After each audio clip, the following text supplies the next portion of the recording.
This phenomena is expert at delivering psychological warfare because of its absurdity. And it does it on purpose. And you think to yourself, well, this is clever stuff. You know, there's nothing worse than an eventing in ancient times to infiltrate a civilization and gain their trust to do something, when in fact, it was always the enemy.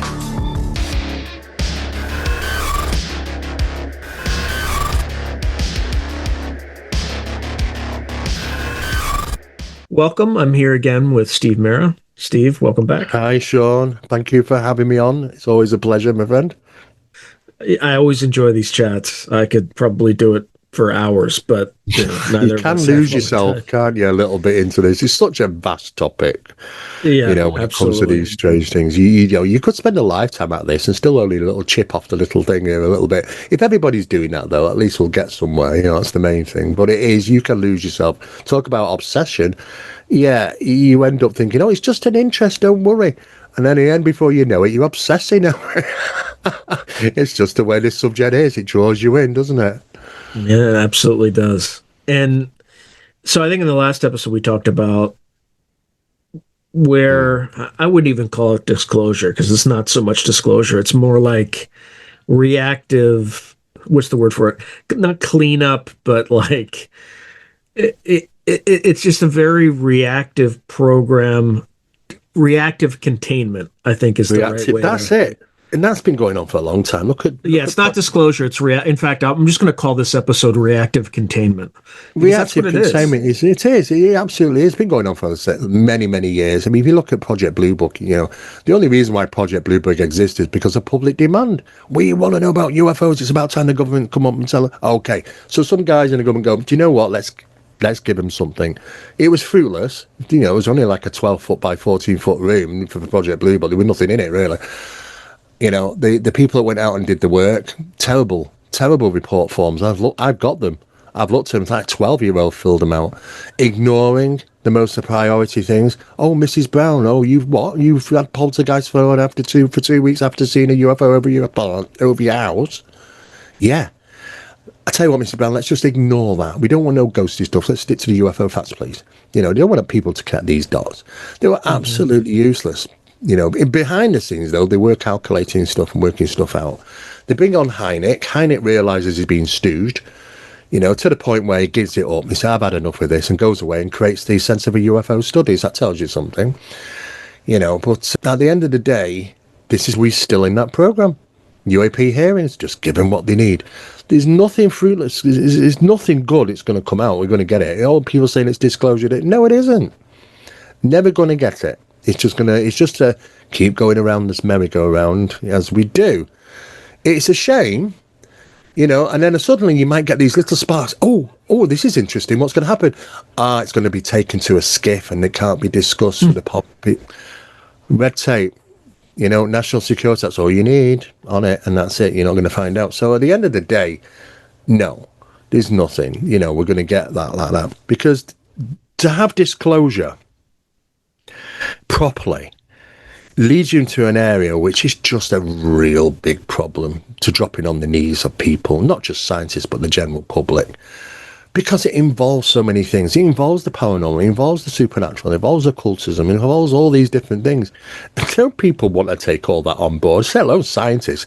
I mean, when they brought out information about the traversity, there's these different methods of traversity by UFOs, it can go underwater, it can travel in space, it can travel through the sky. Right. To advertise on Through a Glass Darkly, email throughaglassdarkly@gmail.com.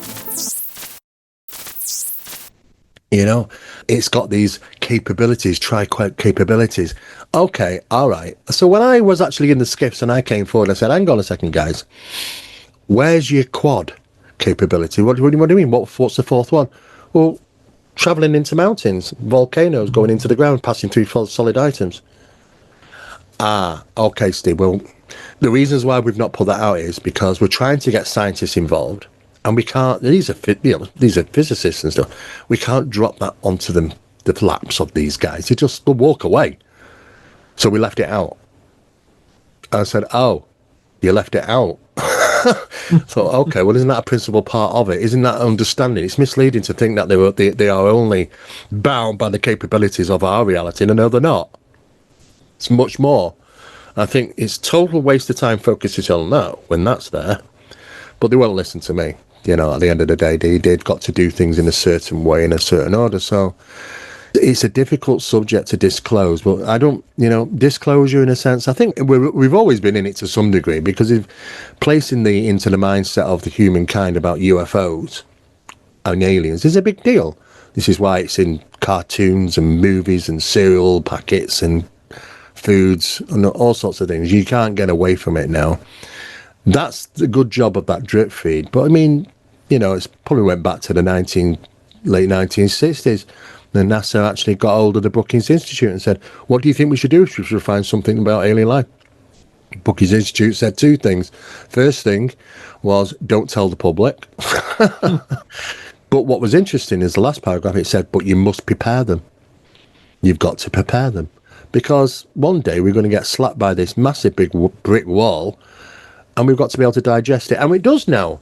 Years ago, I've seen the change. People, oh my God, I've seen this UFO. But now, I made a posting on YouTube and that's it. Does that come across my desk? People are still having these experiences, but you don't get to hear them as much. And then they're daft enough, the media, to turn around and say, oh, well, UFO sightings have dropped and these things aren't being reported. When was the last alien abduction? Well, it's just a reporting of them because it's filtered away and been controlled. Not that the incidents have dropped. The incidents haven't dropped. No difference in the incidents. Just who's measuring the incidents on an official level? I know, they do these stats and things, and it's absolutely preposterous, and I laugh at them. And I think to myself, no. You see, your stats are driven off what is, it's not been contained anymore, what gets out to the general public. Well, the process of that is completely different now. People will probably just jump on Facebook or YouTube and do one little video or say something, and it'll be gone. It will be lost. Doesn't come across our desks. It doesn't get filed. It doesn't mean that they're not happening. Just the reporting of them is messed up. And that's why they've done it. So it causes all sorts of problems, really. But no, in fact, UFO incidents are vamped up, especially over the last 10 years. They've actually super increased. And that could be down to people's public understanding of the subject, because it's all in the media so much more now. There's more of an interest in it. And you know what? Like anybody will tell you, you start to have an interest in this phenomenon, you might start experiencing it. This is what Gary Nolan said, and came into it as a scientist, started getting interested in UFOs, and then started experiencing some strange stuff. Robert Hastings, who wrote UFO Nukes, brilliant book, nice guy. And he said to me one day, he said, do you know what I had some strange experiences writing that book. I said, well, never had any experiences before that. No, until I started writing that damn book. People will have experiences when they start immersing themselves. It's a bit like a belief system. It's like it's like when you say seeing is believing. Well, in fact, it's actually a bit the opposite. Sometimes it's believing is seeing. I mean, I've had cynics and people say, I've never seen anything and stuff. Okay, come out with it. And then they might see something. And then all of a sudden, it's like it takes its own path. It's like, oh, I'm seeing stuff now. Why? It's like, have you opened up something? What's happened here? People that start to believe will start to experience. It's a bit different, strange, isn't it? Because science will say, oh, it's the other way around, seeing is believing. But then you could always argue the point, well, how many people are going to report a biblical apparition if they're not into religion? You've got to have the belief first. So it's a bit like that, I suppose. But yeah, it's very religion-orientated, the subject, in the sense. It's becoming a religion. In fact, Scientology, it isn't a religion, so it's taking its own path, to be honest, Well, there's two modern religions that are associated with, you could call it the phenomenon. There's one that's slightly older than Scientology, which is the Church of Latter-day Saints. Yeah, modern-day saints, right? Yeah, that's right. Which started with, I think, Joseph Smith. Smith. Yeah, engaged in occult practices, right? Scrying and things like that. Yeah, I know. There's a few questionable things about that as well. You know, but I understand about the idea of mormonship and trying to deliver an equilibrium of everybody helping each other as a unity. But that's okay. Oh yeah, I'm not saying to discredit it. I mean, it's just it's the just backstory. evolving with about, yeah, it's evolving with the times, right? Of course it is, and I think they have to, because I think they all have to move on to some degree because it was just problematic. I mean, if you start to dissect Christianity, blimey, where will you end up? Egyptology, Sumerian, all sorts of symbolism. Even the Lord's Prayer and Amen. It's not supposed to be Amen. You say it's Amen at the end of it, It's an Egyptian god.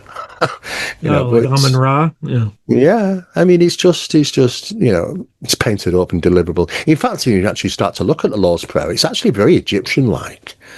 I mean, you talk about a kingdom which is going to be yours, like as if you were a pharaoh.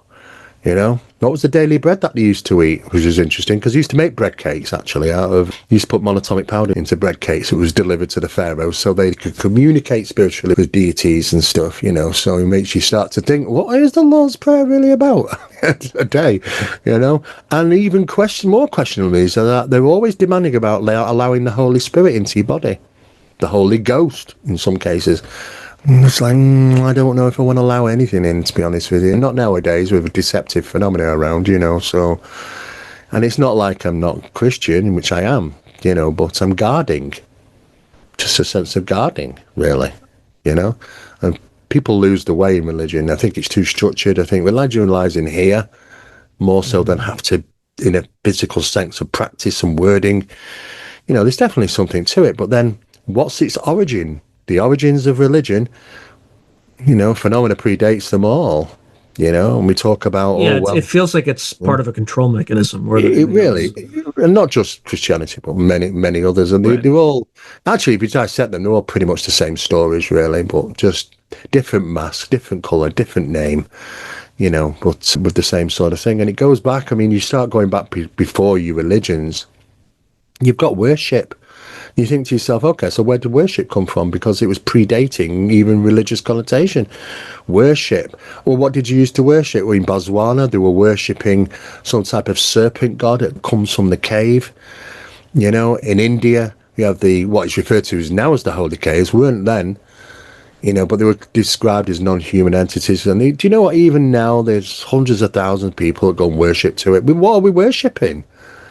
Do we really know what we're worshipping? Because when you start looking, you go, hang on a second, this was a non-human intelligence, and he didn't even look human, yet we're hundreds of thousands of people, because everybody has to put it under the line of, it's God, and there's got to be some reward from this. And it's surprising how much of that goes on all over the world, at a whim, to be honest with you. It is surprising. But like I say, it's interesting times, but I don't think disclosure in any form of sense is going to happen the way we want it to, because you just can't disclose all this.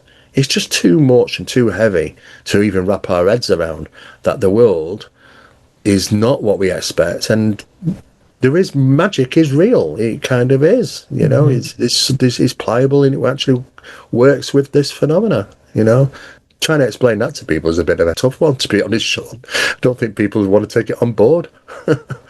Well, who, in terms of the knowledge of, call it the fundamental nature of reality, how much do those who know the most know? Like, are they in full command of what's going on and then using it for their own gain? Or are there kind of gradations?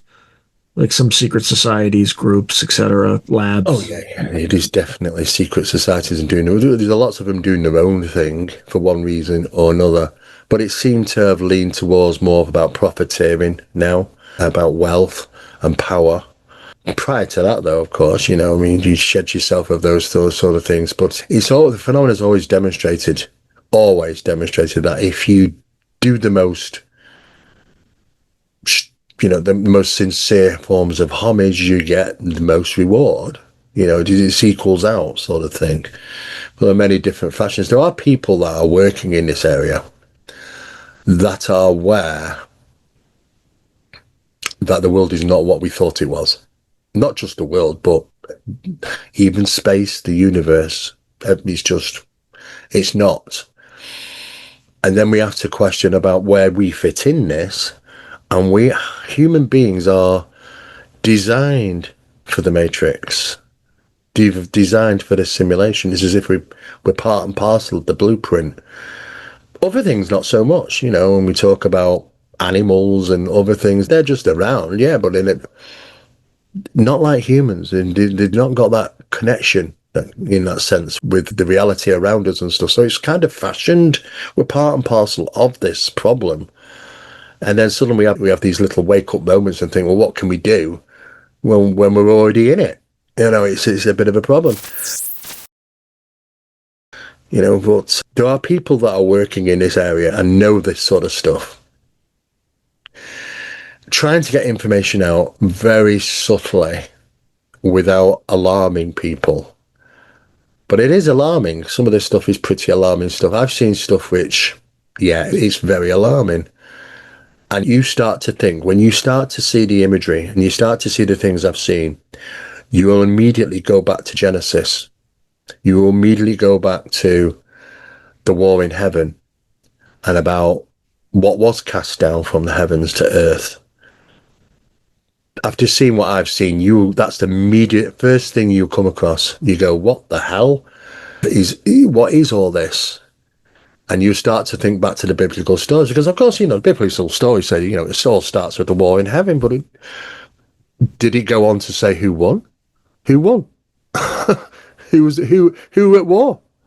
We say, okay, Satan was cast down to the planet, the fallen angels. Yeah, he was cast down, but does that mean that, okay, there was a good side and a bad side? Or is there a good and a bad side? We're down here with him then, if that's the case, and we have to sort of say, are we in his there's some traditions that say basically this is Satan's domain, the earth. Well, this is, when I interviewed Satanists, it's quite funny because it was strange because people, they were, even in modern times, local villagers didn't want them in there, doing that in that location. And they're saying, well, they were asking questions like, well, why do you wear black robes? And it was quite interesting, actually, when he said, well, we believe in equilibrium. No person should be higher than another, so we all wear the same sort of stuff. And I thought, okay. But it wasn't that he didn't believe in God. He actually believed that we have to kind of believe in Satan because this is his domain, and we're worshipping the editor to get to the big guy. It's... And I thought, okay, I kind of understand where you're coming with this. But then it's strung off into different areas. You've got LaVey's satanic, order. Which is more Hollywood, ceremonial. Of course it was. It really was. Because it was played for theatrical. Hollywood. Yeah, of course it was. This is why he had so many friends in Hollywood. And of course, then you've got the Temple of Set, which goes off at a different angle. Exactly. Aquino. And he's an odd one, especially with the German forces and the black arts and stuff. And so it's like, what is going on here? He went to Wewelsburg or whatever castle. Where they did the Black Masses, and he's even got Hemlin's dagger and stuff. He's utilising certain. Yeah, I should tell people, because people are like, what are you talking about? That's where the occult center of the SS with him really was. Yeah. And and that was like, and he made no qualms about it. He's open about it. I think he went on some talk shows to say, I'm quite happy to do all this. He had a knife. He had like Himmler's knife or something. He did, yeah. He had his dagger, and he was utilising it in altars for invocational stuff. So it's, and you think to yourself, there's so many have been at it. Even scientists, you don't have to be an occultist. Scientists have done exactly the same thing, or from all over the world, with secret laboratories, and doing specialised experiments, using even military influences have been involved for NHI communications and stuff. So the military have been highly involved in all that sort of stuff as well. Funny you mentioned that. I was talking to... Are you familiar with occult? I guess I don't know if I would call him an expert on Hermeticism or occult expert, esotericism. His name's Mark Stavish. Yes. So he wrote a book on egregores. Yes. And he said people from either he was in the military or military contractors reached out to him. Mm-hmm. To ask him questions about, because obviously they wanted to weaponize it. Of course they do. Yeah. It's the first thing that's on their list, is to weaponize it. What can we do with it?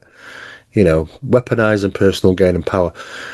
You know what? The whole point of even psionics now is she's gone over to the military contractors. You know, because we used to, at one point, we used to always say, oh, it's the US military or some faction of it.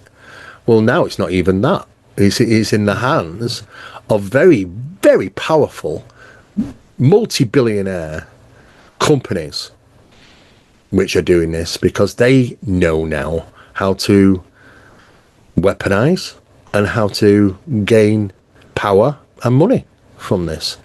And this is why that they've started doing it. So they've lost control. And even the US military governments, the factions, have lost control, you know, to these private organizations, very powerful ones, that is, you know, and they're doing it now, you know. And this is why you've got things like, even with links with Skywatcher, and not just one, but there are other ones as well, which are doing things which are, you know, they get paid privately to do stuff because it might be rewarding for one thing or another. So not the US government leaning on them. You know, they're actually being paid privately to do these sort of things, you know, and it can be very rewarding, you see. So there's a loss of control as to who was doing this now, because pretty much anybody can, as long as you know how to do it and stuff, and you put enough money into it, it can be rewarding. You know, I mean, years back, we were looking at heist and C5 stuff, you know, and you think to yourself, okay, you're getting a group of people, what you're going to basically doing is no different than having them all around, sat around a seance table, and five mediums or 5 meditators out in the beach. It makes no odds. You're still conjuring the phenomena, and the conjuring of the phenomena through forms of practice is the real phenomena. It's not, when you say conjuring phenomena, it's a fake phenomena. It is the phenomena. It is that same thing. It's intelligent and can be physical and interact, and it can be rewarding to people. And then people will go down this path, oh well, you know what, it's all love and light and da da da da da. But what they don't want people to know is about the bad experiences, because what anybody will tell you now in the higher circles is, just like Jason Sands has tried to mention recently, the whistleblower, is that it's the same dog that bites the hand that licks the hand. It is exactly the same phenomena that is quite happy to gift you and have a euphoric experience and then put you through hell the next minute. It's the same phenomena. People are always asking, is it good? Is it bad? Is it black? Is it white? You know, and I was just to say, look, you have to get your head around this. It's everything. You know, or what about demons and stuff? Well, demons are masks. You know, demons weren't always demons. The devil was not always a devil. You can predate that to phenomena. You know, you can actually literally draw a line in the sand and say, oh, well, this is when the devil and demons started to come along. You know? I mean, you know, the daemon was a divine being, you know, so you start looking at, and it's the same for angels. Most of them come from the Ezekiel days. Prior to that, where were they? You know? So you start to look at the fashion of change over the years and stuff, and you start to realise there's like a construction here that's been done in a purpose way to drive people's thoughts to, I need to get more to religion because there's more reference to the devil and all this sort of thing. But it's about homage in every way. But I mean, you start looking at the phenomena and you think, well, they're all masks. They're all variations of the same phenomena, delivering in multiple different ways, but it's the same source. If you remove all that, you've still got the same source out there. It's fundamentally the source is the source, but it has all these different ways of interconnecting with it. But it's the same hand. It's the same phenomena. It can, you know, be best buddies and then put you through hell the next minute. You know, so there is no black and white. It is all. And let's you know, I mean, because people just think positive stuff, if it's a positive experience, that's all they're going to deliver. They don't believe in any badness. No, of course they do. You know, they can swipe you down 1 minute, you know, or it'll lift you to, you know, a euphoric experience. It can be both or either, you know. But the problem is that we did have ways of recognizing this. There are methods that go back into ancient times. Talks about warding away phenomena, how to protect yourself away from phenomena. That process was through the use of iron, you know, raw iron type, or even in hematite in Middle East, you know, to ward away the jinn. But it was because the phenomena, when it manifests, it tries to hold itself. You may have heard Nathaniel talk about archetypes. I Masks, archetypes, it's the same thing. You know, we're both talking about the same thing here. It has to create something. Now, the problem is holding that creation, that manifestation, in the presence of iron. The presence of iron absorbs RF. It literally sponges it up. The process of manifestation seemingly requires RF to do it. They're utilizing RF. This is interesting why they're utilizing RF in dog whistles, in Skywatcher and stuff, you know. That has always been there. This is why you get the references to the 1.6 gigahertz at Skinwalker Ranch. You know, it's the same, it's RF, you know, it's... So the manifestation process requires that, but with iron around you, or in an environment where there's iron, it's hard to maintain the manifestation under those conditions. It's the frequency of iron. So that's a lot of years, many, thousands of years ago, they realised this. They must have done, you know, because they utilised it in Middle East to ward away jinn, because jinn can't just kind of keep form and interact with you properly with the surrounding hematite.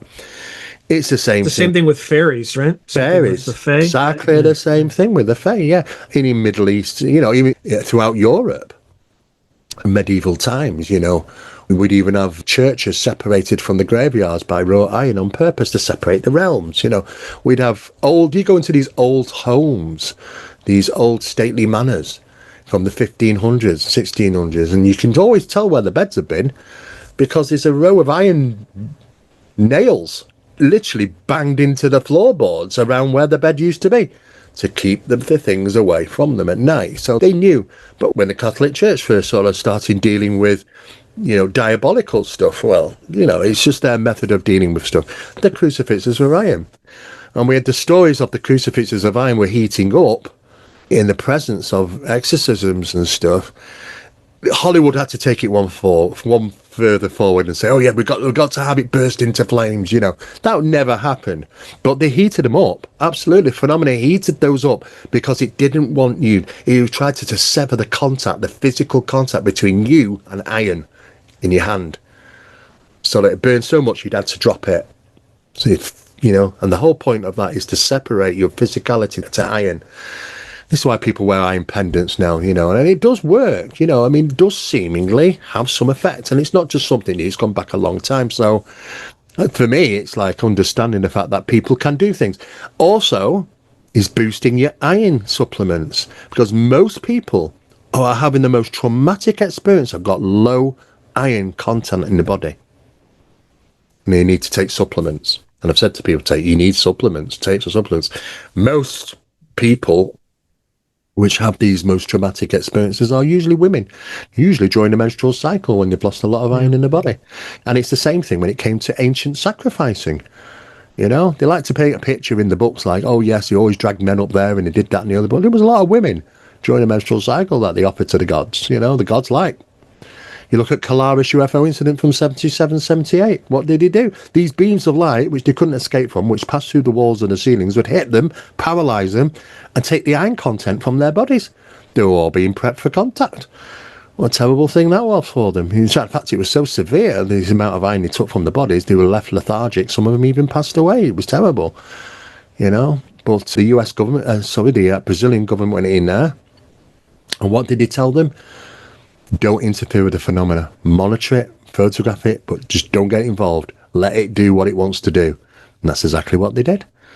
Well, terrible, really. But you know what? There's always been this kind of connection with the iron, with not only just within the bodies, but also around us as well. So there's definitely something to that. Definitely. When they but over the next 2 years, when they start subtly rolling these things out, what sort of revelations do you like? Where are they going to start and where are they going to end? Well, at this moment, I'm in conversations with a team of scientists, numerous different people, specialists, quantum specialists, which are trying to design a package of information to get out in the right way. Because on a trial basis, some of them we were suggested that we were scaremongering. We're not. We weren't scaremongering. It's the data. The data is the data. So it's got to be done in the right way. And I was taught with a number of these specialists about, Steve, you deal with the media a lot and you deal with people a lot, more so than these science guys. How do you deal with it? How do you put it out? How is it going to be done? How do we get this out? And I said, well, there has to be special ways of doing this. It's got to be, we need a team. We need all these people to be able to put their name to it. We can't be any loose cannons here. It's got to be thorough, sealed. The data sets is nothing about belief. Nothing about belief at all is involved in the data. It simply is data. Take it or leave it. And it's got to be produced like that and put out like that in that sense. We're not trying to prove a point here. And it's not about belief. It simply is, here's the data sets. You make your own mind up at the end of the day. And that was about the best way to deal with it, to be honest with you, because it is pretty shocking stuff. And at this moment in time, that's what's actually happening. You're actually devising how best to put this information forward. But it is definitely going to be out over the next 12 months. I know that because I've seen some of this stuff. And even I'm like, what the hell? And I'm thinking to myself, well, this is going to be interesting. I can't wait for what people are going to say for this. Oh, well, it's about, you're seeing pareidolia in the data. Try it. No. And we proved that. Yeah. Oh, well, it's this then. No. Try it again. They will naturally go into defensive mode. I don't blame them because it's a bit of a shocker. It's a head spinner. And they will naturally go into defense mode and try and put the... But then we've already been there. We've already tried to... everything. We've looked at everything and said, look, do you know what? Even when I came on board and I said, I want to see it underwater. I want to see it in space. I want to prove the hypothesis here that it isn't just this, that, and the other. So it was. And that's the good thing, because now we can go, well, I'm glad you've asked that. I'm glad you mentioned that. Well, here's the data set of the showing you why it isn't that. And they'll go, and they will eventually go through all these things until they get to a point where they go, okay, I really don't know what the hell it is. Well, thank you. You're in the same place as us now. Yeah? But the data set is the data set. It's there. Now you've got to go away and to try and work out, because you can't ask us. You cannot ask us, well, what's it mean? Because we don't know. Or we can go, oh, here's the data. And the data says, it shows it all there, and it shows the construction and stuff. So that's what's going to be happening over the next 12 months. This is actually happening as we speak now. Is this stuff is being put together. Some very clever people are involved. And it's been done in a way so that there is no problems. There's no comebacks on us. It's because we've no dog in the race. It is just the data sets. Some people at very high levels throughout the US recognize those data sets for what they are, but don't really want that information out. Some do, but in a very careful manner, because it's a big thing, because it opens up a doorway that I don't think they really want to go down, to be honest with you, because it allows you understanding some control over the reality that we have. But people are going to wake up to this and start realizing, and then once they do that, then it isn't just in the indoors. It's not just contained within, the US government and military factions. It's going to be in the public domain as well, which is a good thing. It's the only way to get forward anyway. So I could see that happening over the next 12 months, absolutely. As this information comes out, do you expect to see more manifestations of the phenomenon as a result of people kind of entering the public zeitgeist? When the information comes out, to be honest, I don't really know how it's going to be handled too well. I mean, when I first came across it, it was a bit of a shocker for me. I could understand people being a bit reluctant at first because of the data sets. But those which are switched on a little bit more, I'm going to start looking at that and start probably doing some of their own work, and it will verify our work and other work. It's just going to be built upon to the point where I think people are going to have this realism about the world we live in and have a better understanding about what it is to believe in God. Because what is God? Even people have said, well, why would God allow ETs, if you want to refer to them as that, to deceive us? Isn't God the big power? Isn't God all the almighty? If he doesn't want them to deceive us, he wouldn't be deceiving us. Okay, well, this is it. At what point does his level stop? Or is it everything? Because we thought at first we're looking at different factions, and you've got godly ability and godly phenomena, and then we've got other phenomena, which sometimes is nice. But now, and it's not just us, people are coming forward and saying, it's the same hand that feeds both. It's the same God. It's all that. And if it is, then we really are going to gain a good understanding about what it is to have a relationship with God. Because it's not all love and light. Sometimes there are not things that it wants to do, and I don't think it cares, to be honest with you. I think sometimes it can be, sometimes it doesn't, and I think we're the problem here, because we've put things into boxes and terminology and divided this and say, oh no, that's got to be good, and that's got to be bad, and bad never does good and good never does bad. Well, no, you're wrong. This is the problem, you see. This is why it gets all mixed up and becomes so confusing. This is why Jacques Vallée turns around and said, this phenomena is expert at delivering psychological warfare because of its absurdity, and it does it on purpose. And you think to yourself, well, this is clever stuff. There's nothing worse than an eventing in ancient times to infiltrate a civilization and gain their trust to do something, when in fact it was always the enemy.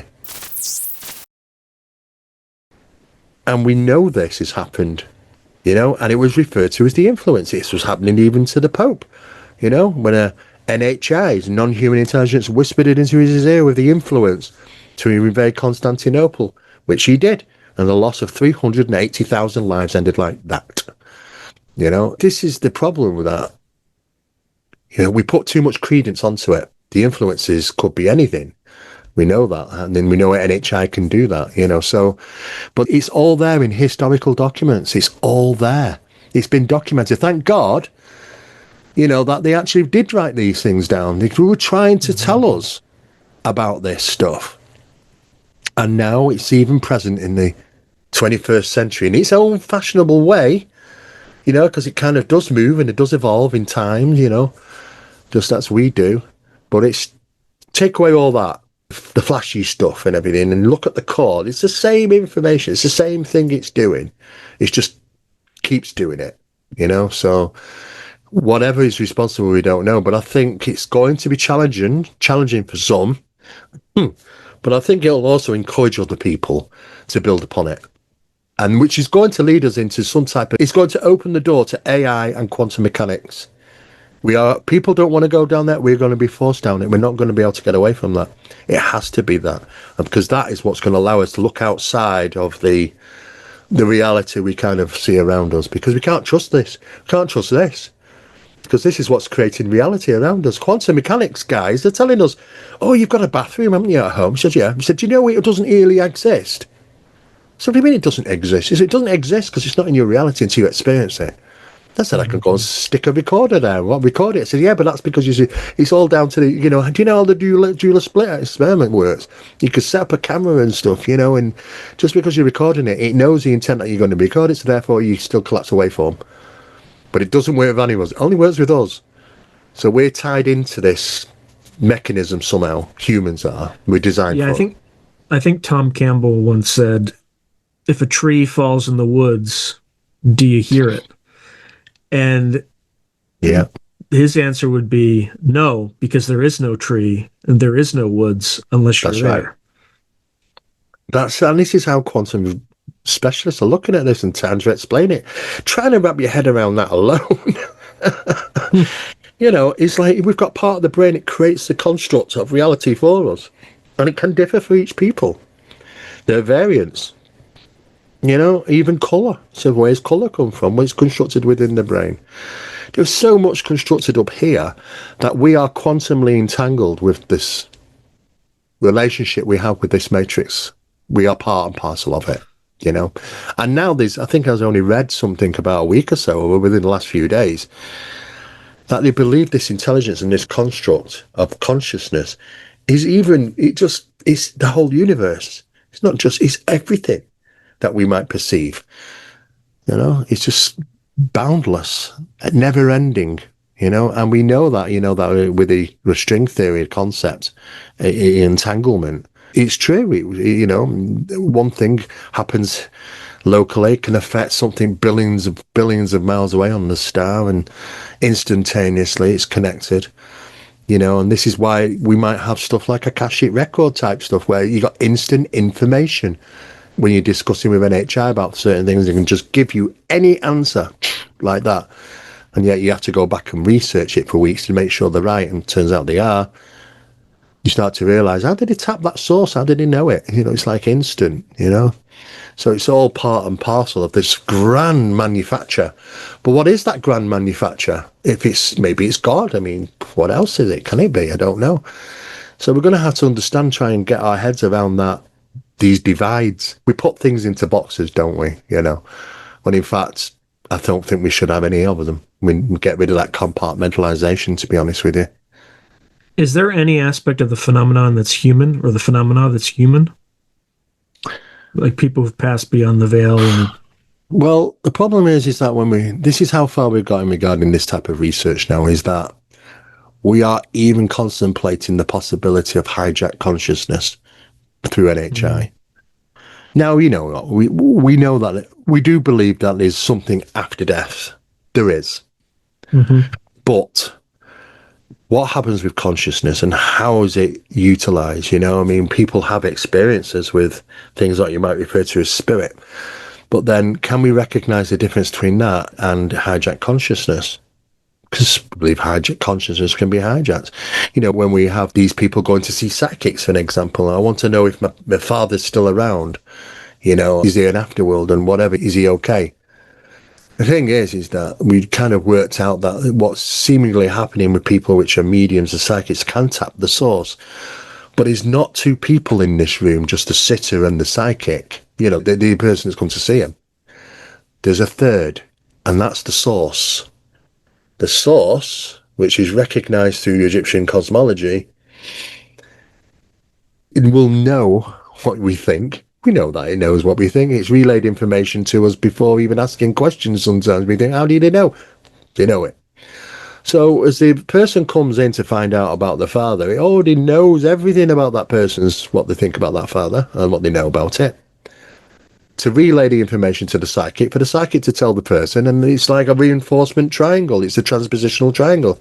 It's like, oh, well, the psychic mustn't be really psychic. Well, yeah, but the psychic's been given the information from the source, you know? So there's a third party that's involved in this. So that source is responsible of not only knowing what we have here, but also to be able to deliver it back to us, in a sense of speaking, to gain an advantage. So we have to ask about consciousness. And the thing is that when we start talking about consciousness, is there a possibility that consciousness can get hijacked by phenomena? So we might see, I mean, people claim to have seen the apparition of Churchill, Winston Churchill. Well, has Winston Churchill not moved on? If there's a recycling process and stuff, why should he still be around? You know, or is he? Or is it just hijacked consciousness that it develops into something, you know? Because we do know apparitions can change. You know, they can be, oh, I think it's my uncle, it looks like my uncle. And then when you start to distrust it, it will shift sometimes into something else. This is what NHI do. You know, it's just like putting on a mask. You know, if you believe it to be that, that's what it wants. You know, it measures your intent within seconds. And if it's to a children, it could be an animated toy, or best picture as an animated toy. Or I might have to appear as a deer with big eyes, or an owl, for an example. It could be all sorts of different things, you know. Or a giant bunny sat in the road, like the Navarro Rangers talk about. It was never a giant bunny sat in the road, of course. But it's interesting how they take the measure of man, and that's written in the Bible, that God takes the measure of man. You know, he knows us inside out. The phenomenon knows us inside out. I cannot separate. I've got a big long list. I cannot separate the difference between godly ability and NHI. Just can't find it. In fact, it's equal by the looks of it. And so it might even actually be the same thing, to be honest with you. You know, but it starts getting very difficult. So yes, I think it's problematic. You know, we start to draw a line under it and try and work out, because we just can't help ourselves. We've got to put things into boxes to try and understand it. But then you've got to one day have this epiphany and say, well, what if there wasn't any boxes? What if it's all? And that's the big thing that we're going to get to, you know, and this is what people have got to try and put their heads around.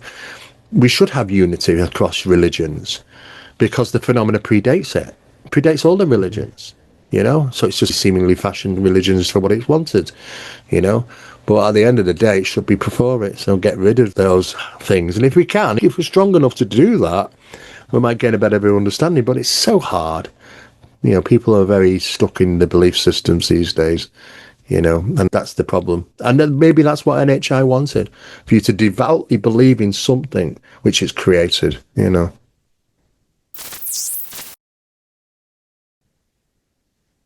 How do you think, from a geopolitical level, the world collectively would respond to this? Do you think it'll be inherently destabilizing, or do you think it'll be inherently unifying, or I think it's going to be a rocky road, to be honest with you. I mean, just look at what we have to face these days in regarding just the differences of religion. There's nothing more responsible for wars on this planet. It's just ridiculous.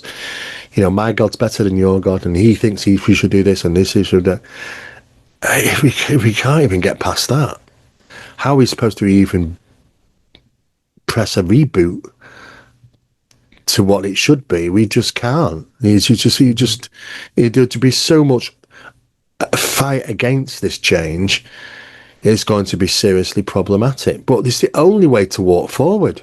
I know it's a minefield, but we've got to get across that field to the other side somehow. And if it means that, you know, all right, it's going to be terrible to walk across that minefield, then it's going to be terrible to walk across it. Eventually, we'll get across it. But who wants to take that first step?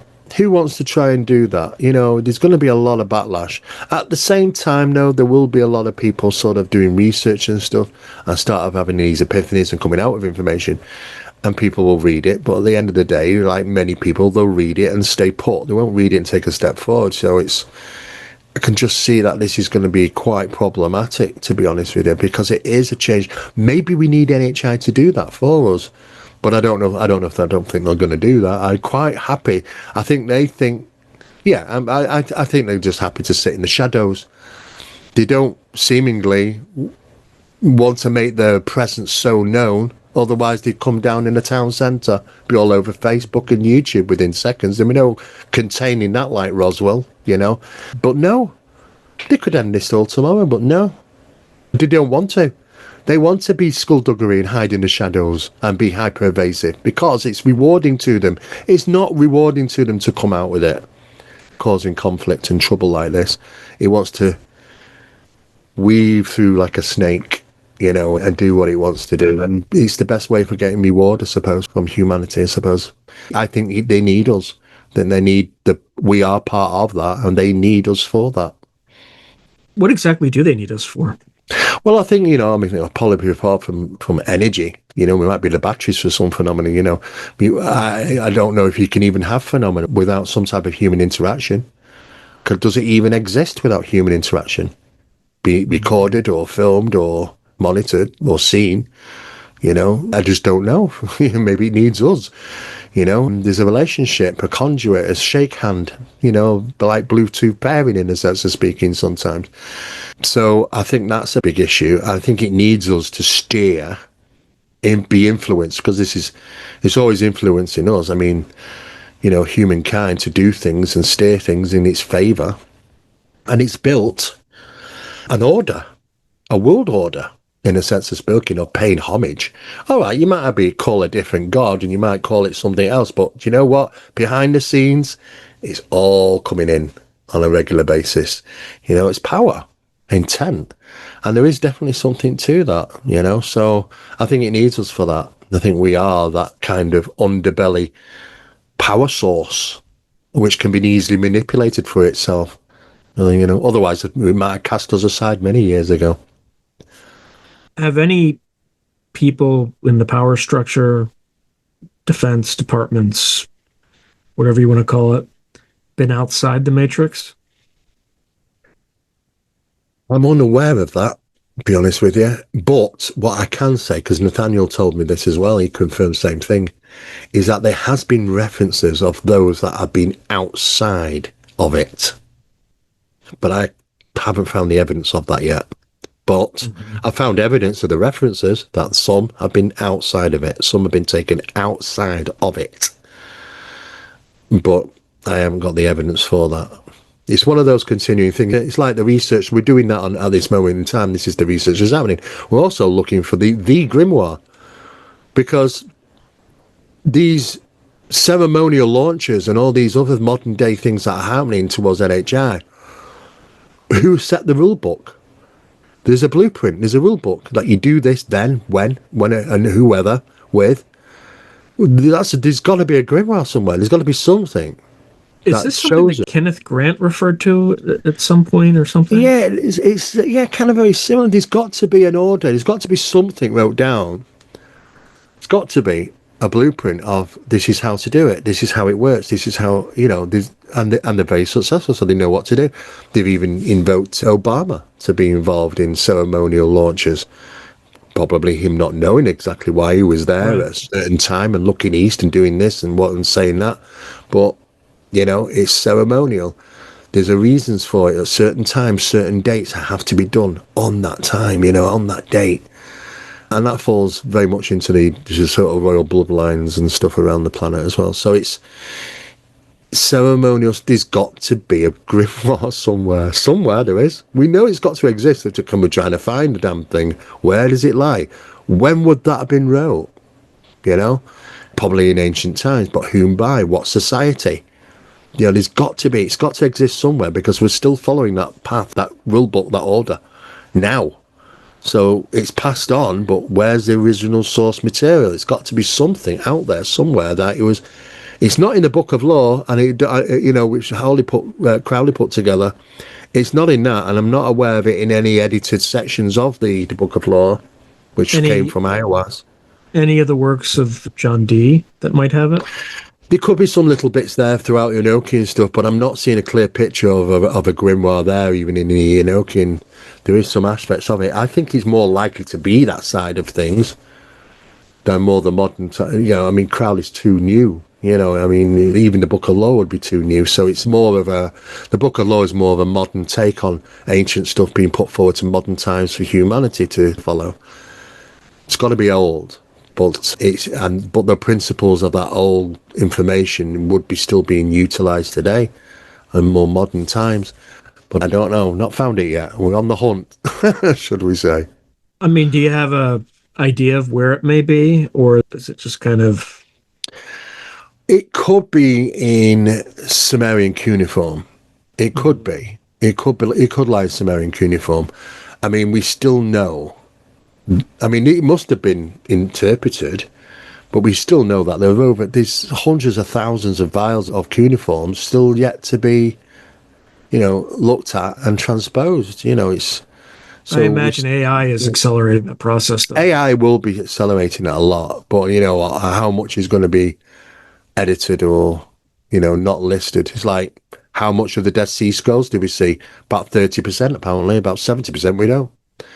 And your questions, why don't we see 70% of the Dead Sea Scrolls? What is the secret? The secrets go back and back and back, and they're guarded. The Vatican's got, how many miles of 50 odd miles of books and stuff under the Vatican. It's still not enough. They have to have another location for storing books. It's still not enough. Still not enough. They've still got to have more. It's crazy what they're sat on and stuff, but it's got to exist somewhere. And even, some religions like the Vatican have took a knee to the phenomenon to some degree because they've disguised it. If a UFO comes sweeping down at 70,000 people during the Fatima experiences, one of the Fatima experiences, there's a number of them, there was 3 of them. They set up the cameras, the Vatican, they filmed it, gave it over to the government. The government made it confidential. Didn't took them ages to release some of the stuff. But it swooped down at people. People feared, people ran. Wasn't a Love and Light episode of the Virgin Mary standing on the hill and blessing everybody, for sure. But just as they did with laws, and just as they did with many others, incidents with monks and nuns and priests. Oh yes, they saw an angel. Oh yes, it was the hand of God. And it turns out the source material doesn't say that. Source material says it was NHI and he was doing some nasty stuff, but they've took the knee to it. They've twisted it into their favour, you see. And this is the problem. What other religions have done exactly the same thing. Probably a lot, to be honest with you. Probably a lot. Any final words for the audience? We have a series of NHI discussions, which is on our channel, Steve Mera Official on YouTube. The reasons why we started doing this, myself and Nathan, and even involving a few other people like Nick Kyle, who was part of the original skull experiment and stuff, he's definitely worth looking into that, because it will just get you to try and understand that these boundaries don't exist in our reality. They can be broken at will by NHI and demonstrate things makes you just think you've either lost your head or it's magic, one of the two. It's the woo, it's the wow, all what the governments like to say. But at the end of the day, the whole point about putting that information out was to let people try and just put all the information together and say, look, have a look through it. You go and check it and make your own mind up. Because once you start looking into those areas, you start to have this realism of go, oh my God, there's a lot more to all this stuff than what meets the eye. And that's probably what the best thing is to sort of look into it yourself, because it will help when it comes to information coming out about our reality and it's not what we expected. And we even have to ask and start questioning religion and God and things like that. It might help, try and give you an understanding as you're walking through the stuff. So, but that's about the best thing at the moment. But look out for the stuff that's coming, because it is coming. A package is being put together at this moment in time about how to deliver this information to the public, and who's in the public domain can we pass this information to for them to sort of, oh, right, I'm going to jump on board, I'm going to try and help. Because we can't, we can't just deliver all this to a small amount of community. It's got to be deliverable to a lot for them to be able to get to read it without it being edited and it being sincere. So it's on its way. It's I know that they're planning on this at this moment in time. Are they going to leverage podcasters for that in any way? You might do, Sean. I'll certainly be in touch if that's the case, because there's a huge amount of visual data, photographs, video and stuff. It's going to demonstrate this. Don't take our word for it. There's the data sets. And that alone is going to blow you away. You're going to be like, what the hell? And then people will want to ask us questions we can't even answer because we don't know. We didn't make the mechanism. We just don't know. But it is what it is. It's the data. But yes, for sure. Yeah, absolutely. We're going to be hoping to distribute this wide and far. And this is why they came to me and talked to me and said, look, what is the best way to do this? I've got contacts, I said, and there's certain people that need to get this information out. Then, yeah. So we draw up a list and we get the information data sets and we get it released. It's the best way to do it, but it's just being formulated how we go about doing that at the moment. All right, my friend. As always, thank you, Sean. I will keep you posted. Here's to many more. I look forward to it, Sean. Yeah, thanks very much. If you enjoyed today's video, please hit like and subscribe, and also hit the notification button so you can be notified whenever I post new content. Thank you. Now, if you're enjoying the channel and you want to support it, there are several things you can do. In fact, there are 5 things you can do. The first thing you can do is just buy my books. I got plenty of books out in the market right now, and I would prefer that folks buy a book rather than giving me direct support, because they get something out of it. They get a real tangible product. The second way you can support me is by becoming a member on YouTube or becoming a patron on Patreon. And just go to either site and it'll explain everything.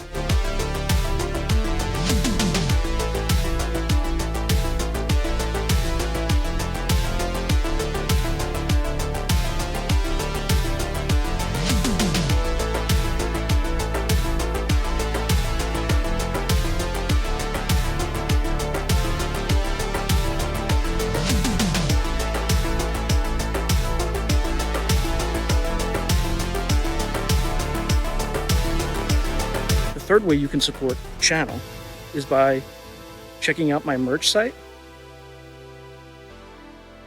which is here. There's plenty of stuff that you can get to support the channel. And I'd appreciate that you have it and you can wear it. Not only do you help support the channel, but you also help promote the channel, and I appreciate that. The fourth way that you can support the channel, and this is really easy, is anytime you want to buy something on Amazon, literally just go to the description below and click on any link, literally any link. The channel gets a cut of that, and it costs you no extra money. You just go through the link, as I'm part of the Amazon Affiliates Club. The fifth and final way you can support the channel is through donations. Now, I don't prefer these because it's more of an expression of gratitude, but you don't really get anything out of it as a subscriber to the channel. However, if you decide to do these options, there's two options. There's Buy Me a Coffee, which is a separate site. And there's also, you can go through YouTube with either a super chat, super sticker, or a super thanks. Again, I prefer Buy Me a Coffee because that organization takes less money than Amazon does. But either way, I appreciate any support you are willing to give the channel. So thank you very much and keep watching. I really appreciate it.